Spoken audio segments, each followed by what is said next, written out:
A friend of mine once wrote me this really lovely email, and he said, the reality that you experience in your head is secondary and biased. And that's a wicked thing. Yeah. Welcome to Positive Change. A new series where we'll be passing on positive energy and advice from one star to the next. Each week, there'll be a new host. At the end, I'll be handing over presenting duties for the next episode. I'm on the way to meet writer, producer and poet Charly to find out all about what inspires her and the advice that drives her forward.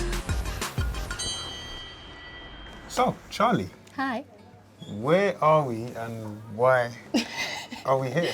It's just really calm and peaceful. And it's also my local pub. I actually just around the corner have the loveliest little table where me and like 7 guys sit. Oh, is it? It's like a really lovely intergenerational sort of like vibe and relationship. Well, they'd hate to admit they learn a lot from me, but I definitely learn a lot from them. And then I come and cozy in this corner and write.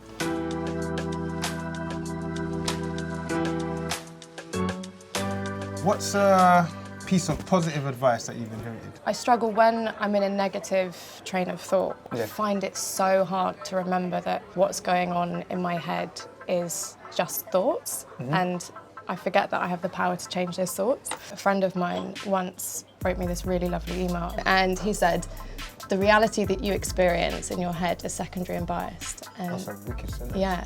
You know what it's like, once you're in that funk and you're in that place, it's so hard to remember that the place that's created all of that bad stuff is also the same place that can create all the good stuff. Yeah, there's definitely a power and a bond behind it and a positive energy, man.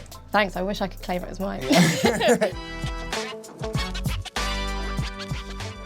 What's a lesson that you've learned? I had a tricky growing up, I'd say. Doesn't sound like it because of my clear-cut accent. Sounds like it's been quite a nice time. Yeah. I was diagnosed with bipolar, PTSD, anxiety, depression, all by the time I was 17, and so I had to leave school at 16.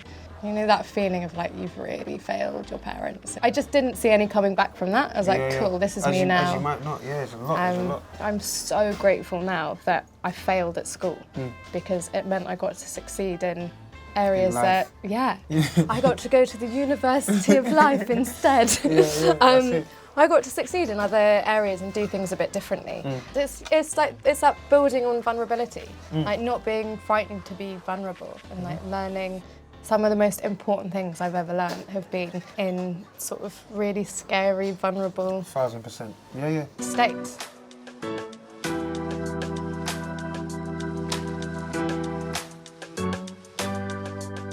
What's a piece of advice that you want to pass on?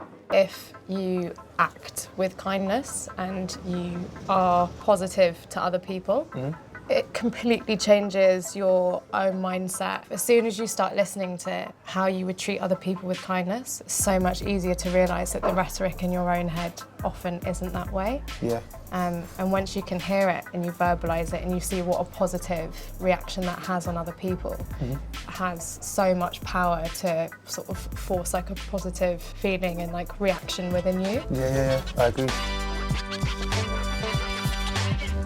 So, I have the task of passing on the interview to you. Exciting. Let's see who you're going to interview then. Drum roll. Yeah. James McVeigh. Oh, make sure you be easy on him. Can't promise anything. Yeah.